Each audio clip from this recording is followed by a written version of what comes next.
Dear students, NEET bio session 2024 में HR sir आप लोगों का फिर से हार्दिक अभिनंदन करते हैं, वेलकम करते हैं और स्वागत करते हैं। आज का जो टॉपिक रहेगा वह रहेगा लार ग्रंथियां व उनके प्रकार। पिछली क्लास में हमने क्या पढ़ा था? पिछली क्लास में हमने दांतों का स्ट्रक्चर रीड किया था, बहुत सारे पर्सन उनके बारे में बताए थे। आज भी नीट कंपटीशन की शैली में आज हम बताएंगे कि इस टॉपिक से लार ग्रंथियों से क्या क्या प्रश्न आप लोगों के सही हो सकते हैं, क्या क्या प्रश्न बन सकते हैं, क्या क्या प्रश्न पूछे जा सकते हैं, चर्चा करेंगे। तो देखिए, पहला प्रश्न जो नीट बायोलॉजी में आप लोगों से पूछा जा सकता है कि लार ग्रंथियां जो हैं, क्या टॉपिक है? लार ग्रंथियां। प्रकारों के बारे में चर्चा बाद में करेंगे। पहले दो प्रश्नों, दो शब्दों को देखिए जो मैं लिख रहा हूं बोर्ड पे। कौन सा है? दो शब्द कौन से लिखने जा रहा हूं? मैं दो शब्द लिखने जा रहा हूं। पहला शब्द तो जो है वह है लार ग्रंथियों से संबंधित प्रश्न आपसे पूछे तो क्या लिखेंगे? शाखित एल्विओलर ग्रंथियां हैं। लार ग्रंथियां किस प्रकार की ग्रंथियां हैं? ब्रांच्ड एल्विओलर, ब्रांच्ड एल्विओलर, ये ध्यान में रखना, ब्रांच्ड एल्विओलर ग्लैंड्स हैं। लार ग्रंथियां किस प्रकार की ग्रंथियां हैं? ब्रांच्ड एल्विओलर ग्लैंड्स हैं। दूसरा शब्द आप ध्यान में रखना, यहां से भी प्रश्न बनता है कि लार ग्रंथियां किस प्रकार की हैं भाई?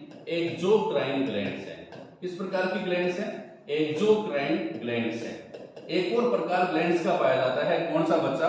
Endocrine glands. कौन सा? एंडोक्राइन ग्लैंड्स और पाया जाता है, एंडोक्राइन ग्लैंड्स। तो दोनों में क्या डिफरेंस है, चर्चा कर लेते हैं। एक्सोक्राइन ग्लैंड्स क्या होती है?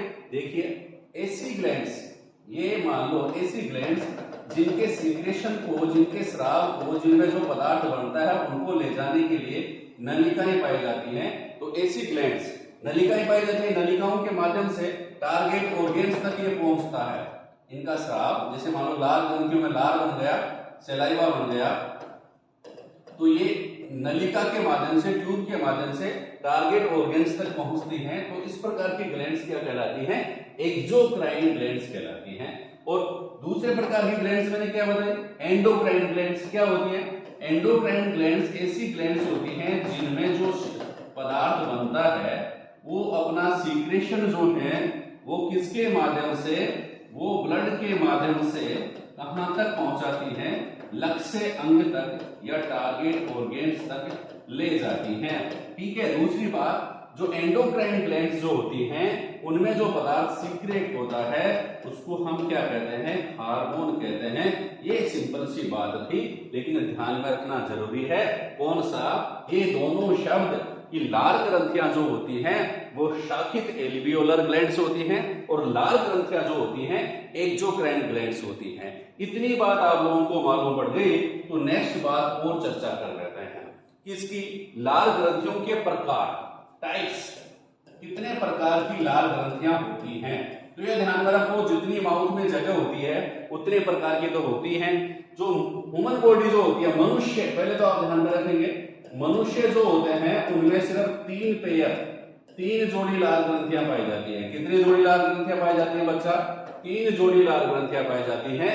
और जनरली मैमल्स में, प्रश्न देखिए, जनरली मैमल्स जो होते हैं, मैमल्स स्तनधारियों में कितनी जोड़ी पाई जाती है? 4 पेयर्स पाए जाते हैं। कितने पेयर्स पाए जाते हैं? 4 पेयर्स पाए जाते हैं। तो कौन कौन सी लार ग्रंथियां हैं? पहले नंबर की जो लार ग्रंथि है उसका नाम है सबलिंगुअल। सबलिंगुअल, मैंने कहा था ना, मुंह में जितनी जगह होती है उतनी तो पाई जाती है। सबलिंगुअल का मतलब होता है टंग के नीचे, जीभ के नीचे जो लार ग्रंथियों का जोड़ा पाया जाता है उनको क्या कहते हैं? सबलिंगुअल लार ग्रंथियां कहते हैं। और ये सबलिंगुअल लार ग्रंथि जो होती है ना, सबसे इंपॉर्टेंट बात क्या है? सबसे छोटी, देखो खास बात है, सबसे छोटी लार ग्रंथियां हैं। सबसे छोटी लार ग्रंथियां कौन सी हैं? सबलिंगुअल है। कहां स्थित होती है? जीभ के नीचे स्थित होती हैं। किसके नीचे स्थित होती है? जीभ के नीचे स्थित होती है। खुलती कहां पर है? फ्रेनुलम। फ्रेनुलम क्या है? जीभ का वह, जीभ जिस पार्ट से, जिस स्ट्रक्चर से जीभ मुख हुआ बकल केविटी के फर्श पर जुड़ी रहती है, उस स्ट्रक्चर को अपन क्या कहते हैं? फ्रेनुलम लिंगुई कहते हैं। तो ये जो सबलिंगुअल सिलेवरी ग्लैंड्स जो होती हैं वो कहां पर ओपन होती हैं, कहां पर खुलती हैं, तो आप बताएंगे फ्रेनुलम पर खुलती हैं। सबसे छोटी सिलेवरी ग्लैंड्स कौन सी है? सबलिंगुअल है। और क्या खास बात है, इनकी भी नलिकाएं, मैंने क्या कहा था, ये एक्सोक्राइन ग्लैंड्स है, तो सबलिंगुअल एक्सोक्राइन ग्लैंड्स है ना, तो इनकी क्या पाई जाएंगी बच्चा? डक्ट्स पाई जाएंगी, नलिकाएं पाई जाएंगी। तो सबलिंगुअल जो सिलेवरी ग्लैंड्स है, इनकी डक्ट्स को क्या कहते हैं? इनकी डक्ट्स को क्या कहते हैं? रिविनस की नलिकाएं कहते हैं। क्या कहते हैं बच्चा?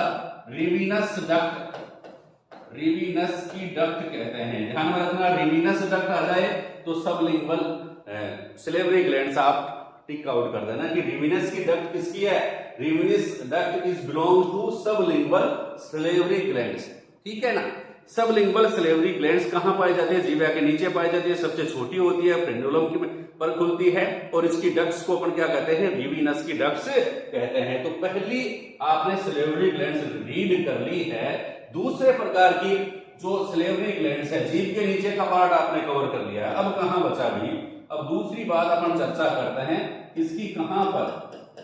देखिए, सब मैक्सिलरी, दोनों जबड़े जहां पर मिलते हैं, यहां पर भी एक क्या पाई जाती है? लाल ग्रंथियां पाई जाती है, जिसको अपन क्या कहते हैं? सब मैक्सिलरी, या एक और नाम है सब मैंडिबुलर, सब मैंडिबुलर ग्लैंड्स भी हम कहते हैं इसको। तो दोनों एक ही बात है, सब मैक्सिलरी या सब मैंडिबुलर ग्लैंड्स ये भी मनुष्य में पाई जाती है। सबलिंगुअल जो थी वो भी पाई जाती थी। तो सब मैक्सिलरी कहां पर पाई जाती है? सब मैक्सिलरी जो या सब मैंडिबुलर जो ग्लैंड्स हैं वो दोनों जबड़ों के जॉइंट्स पर, जहां दोनों जबड़े अपर एंड लोअर जो जाज हैं, दोनों जबड़े जो हैं उनके जॉइंट पर किस प्रकार की सिलेवरी ग्लैंड्स पाई जाती हैं? सब मैक्सिलरी या सब मैंडिबुलर ग्लैंड्स पाई जाती हैं। आगे बात समझ में। अब ये जो कहां पर खुलती हैं? सब मैंडिबुलर जो है, सब मैक्सिलरी जो है, वो कहां पर खुलती है? Lower incisor teeth, lower incisor जो टीथ होते हैं उनके ऊपर, ये उनके नजदीक ये खुलती हैं। पूछ लेते हैं, बहुत बार प्रश्न बन जाता है कि ये जो सब मैक्सिलरी ग्लैंड्स, सिलेवरी ग्लैंड्स जो होती हैं, सब मैंडिबुलर सिलेवरी ग्लैंड्स जो होती हैं, वो कहाँ खुलती हैं? लोअर इंसाइजर जो टीथ हैं उनके पास ये खुल जाती हैं और भोजन में घुल जाती हैं। अब खास बात एक और चर्चा कर लीजिए बच्चा। खास बात क्या चर्चा करें? चर्चा ये करें कि खास बात इनकी हम चर्चा करें कि भाई इनकी ट्यूबल्स को क्या कहते हैं? इनकी जो नलिकाएं जो होती हैं उनको हम क्या कहते हैं? तो बताना पड़ेगा। इनकी डक्ट्स जो होती हैं, किसकी डक्ट्स?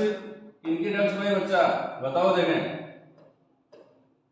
सब मैक्सिलरी या सब मैंडिबुलर ग्लैंड्स जो होती हैं, इनकी डक्ट्स को क्या कहते हैं? आप देखिए, मंडी, मंडी जो होती है ना, जब भी आप मंडी में जाओ, चाहे सब्जी मंडी हो या और किसी की मंडी हो, तो क्या आपको लालटन रखना जरूरी है, मतलब सचेत रहना जरूरी है। लालटन का मतलब जो प्रकाश करे, जो आपको सचेत करे, जो आपको अच्छी तरह से दिखाई देने में मदद करे, लालटन। तो मंडी में लालटन, ये याद रख लेना भाई। मंडी, मंडी का मतलब मैंडिबुलर, मंडी में लालटन, लालटेन, ये याद रह जाएगा कि मंडी में लालटेन साथ में रखो बच्चा। लालटेन का मतलब क्या है?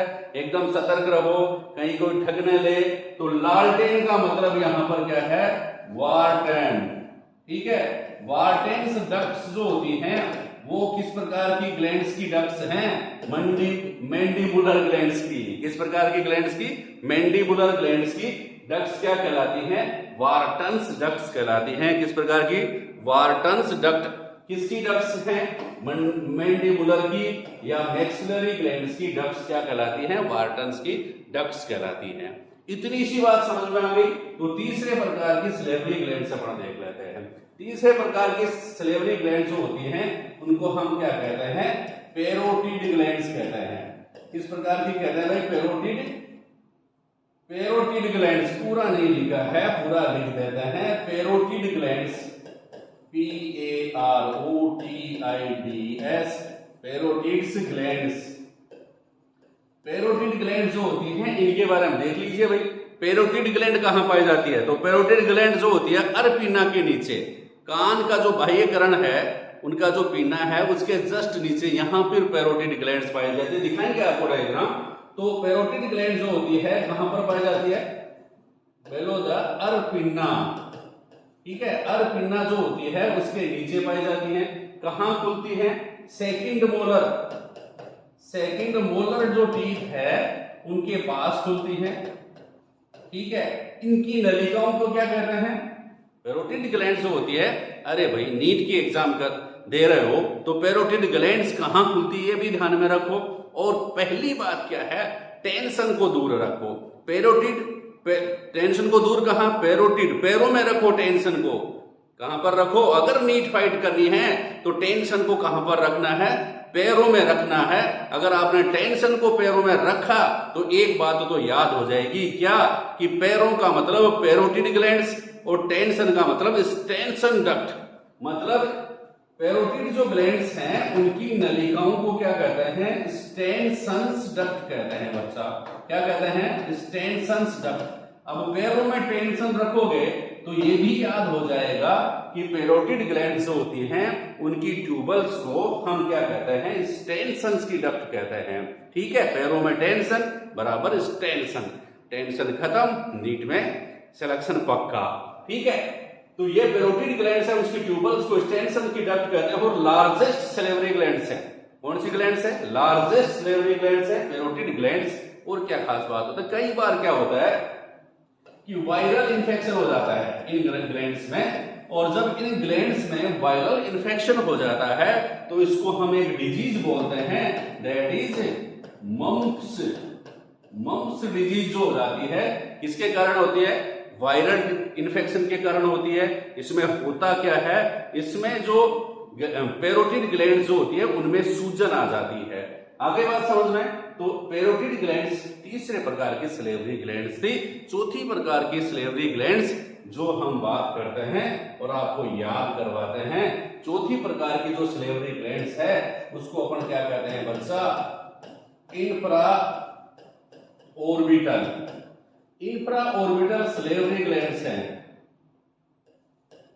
सलेवरी ग्लैंड्स, इंफ्रा ऑर्बिटल जो सलेवरी ग्लैंड्स हैं, इंफ्रा ऑर्बिटल मतलब नेत्र कोटर जो होते हैं उनके नीचे। तो आप लोगों से पूछे क्या मनुष्य में नेत्र कोटर के नीचे या इंफ्रा ऑर्बिटल सलेवरी ग्लैंड्स पाई जाती हैं क्या? अरे आंखों के नीचे कहां सलेवरी ग्लैंड्स पाई जाती हैं? आंखों के नीचे तो किसमें पाई जाएंगी? आंखों के नीचे तो जो होते हैं ना पशु, यहां पर इनकी आंख होती हैं, तो पशु जो होती हैं उनमें आंखों के नीचे सलेवरी ग्लैंड्स पाई जाती हैं। मनुष्य में तो आंख ऊपर रह गई, फिर आ गया यहाँ पर नाक आ गया। तो इस प्रकार की ग्लैंड्स जो होती है ना मनुष्य में एब्सेंट होती हैं। कौन सी ग्लैंड्स, कौन सी सलेवरी ग्लैंड्स मनुष्य में नहीं पाई जाती, जो आंखों के नीचे नहीं पाई जाती हैं, वो ग्लैंड्स कौन सी? इंफ्रा ऑर्बिटल सलेवरी ग्लैंड्स जो होती हैं, वो ग्लैंड्स जो होती हैं मनुष्य में नहीं पाई जाती हैं। किसमें नहीं पाई जाती है? मनुष्य में नहीं पाई जाती है। समझ गए बात को? कौन सी ग्लैंड्स नहीं पाई जाती है? इंफ्रा ऑर्बिटल सलेवरी ग्लैंड्स नहीं पाई जाती है। तो ये तो थे क्या सलेवरी ग्लैंड्स व इनके प्रकारों के बारे में। अब हम बात करेंगे सलेवरी ग्लैंड्स जो होती हैं उनसे स्रावित पदार्थ। ठीक है, स्रावित पदार्थ क्या कहलाता है? इन ग्रंथियों से स्रावित पदार्थ का नाम क्या है? लार। और इंग्लिश में क्या कहते हैं? सैलाइवा। क्या कहते हैं बच्चा? सैलाइवा कहते हैं। लार का केमिकल कॉम्पोजिशन क्या है कि इसमें कुछ इलेक्ट्रोलाइट्स पाए जाते हैं। ये एनसीईआरटी कलेक्शन है, ध्यान रखना, एनसीईआरटी। ठीक है, प्रश्न बनता है इलेक्ट्रोलाइट्स। इलेक्ट्रोलाइट्स कौन कौन से इलेक्ट्रोलाइट्स पाए जाते हैं? तो आप ध्यान में रखो बच्चा, एक तो Na+ सोडियम, फिर A+ पोटेशियम, इसके अलावा क्लोरीन Cl- और HCO3-। ये क्या पाए जाते हैं? इलेक्ट्रोलाइट्स पाए जाते हैं। इनके अलावा और क्या पाया जाता है बच्चा? इनके अलावा जो पाए जाते हैं इनमें एंजाइम्स पाए जाते हैं। क्या पाए जाते हैं? एंजाइम्स पाए जाते हैं। कौन कौन से एंजाइम पाए जाते हैं बच्चा? नंबर फर्स्ट आपको पता है लारिये एमाइलेज।